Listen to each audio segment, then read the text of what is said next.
Good morning, gentlemen. From the picture shown to us, I perceive three characters in the age bracket of 24 to 60 in positive mood. Action of my story to living a healthy lifestyle. Arun heard a loud sound of his grandfather in his room and found that he is also facing pain in his chest. So he called the doctor from the nearby. He inspected them and diagnosed him and provided some medicines.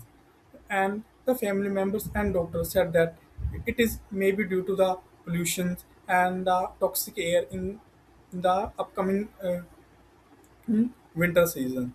So uh, Arun decided that they will do the morning yoga in their daily routine. So they waked up early in the morning and do yoga together. He told his grandfather to do some comfortable pose, and by doing so, his grandfather started a healthy lifestyle. Thank you.